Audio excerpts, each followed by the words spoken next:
Alright, what's the deal? It is the 4th of January 2026 Sunday recap, and I would like to keep this super quick because I already know what the outcome was for this week. I don't want to dive into too much detail because I feel super under the weather and I want to get all of my tasks out of the way because I feel like I need a lot of recovery in order to get that focus back. This week has kind of plateaued a little bit with my rest and recovery, which has actually impacted the amount of focus and ability of me to execute a high quality position. But Monday was pretty basic. There wasn't really too much in terms of price structure that I could have realistically had. And it was just kind of one of those trading sessions where, yes, you made observations, but there's nothing that you could super develop through this. Tuesdays where things got a little bit saucy. So pieced together all three of my skills, which was the 4-point checklist, the higher time frame price structure, and a range 2 model for the entry. A range 2 model for the entry would have worked absolutely perfectly, where you'll have the range 2 breakout and retest, price action to continue coming down. And then for Wednesday's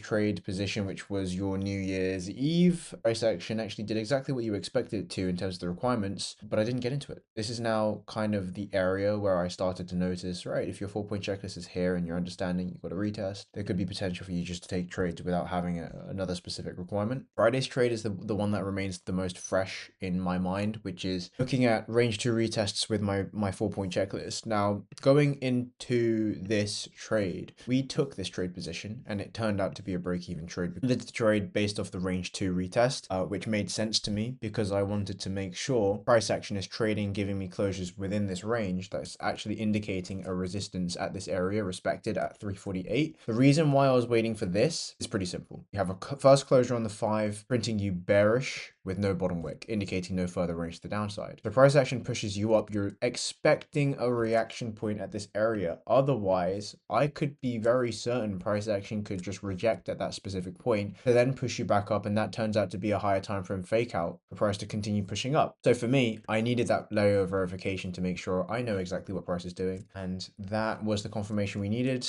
Range 2 came down. Looking at the retest, we got in on the minute candle. We had that range 2 retest on the 1-minute time frame, came down, peaked. Stop loss will break even at this area because when we look towards the left of our screen, when we're mirroring price action, the most recent ranges that we typically see, price action will typically have this as your first rejection area before price action continues coming down. So risk free off the table, that peaks at around 100 pips of profits, I believe.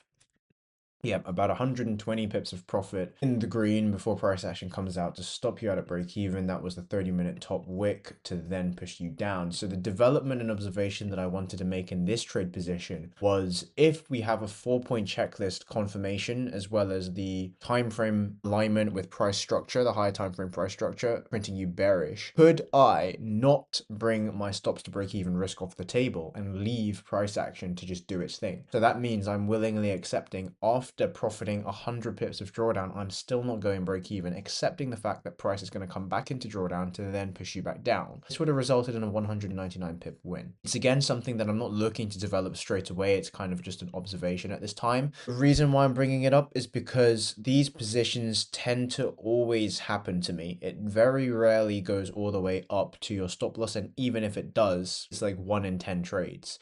So overall, you're still going to be net green. I would much rather have that rather than always getting hit on my stop loss to break even for then missing the entire price action to push down, if you technically still have a logical reason for price action to continue validating this trade. That's basically it. It's a super straightforward Sunday recap. And going into next week, it's exactly the same things in terms of the mission statement and the executions, because it's been an absolutely fantastic week. We've developed the skill sets, we've pieced things together with the higher time frame price structure, making these observations based off of the stop loss to break even, looking at range 2 retests, and actually utilizing that model hand in hand with your 4-point checklist. You're really starting to nail that accuracy. It's just a week's worth of progression, but it's been a fantastic start to not only the week but the year. I'm incredibly happy with where I'm currently sitting. I do need to apply a little bit more force on myself to gain these executions. There was quite a few opportunities this week that we missed, predominantly because I wasn't on the charts. So understanding price point ranges, because you have a 4-point checklist, you can either set limit orders, limit buy, limit sell, or what you could do is have the lines marked out on your phone. Get it ready, regularly check price action when you're at the gym or outside of the charts off your desk. It's a very straightforward trading recap today. Happy with the progression, keep it up for next week.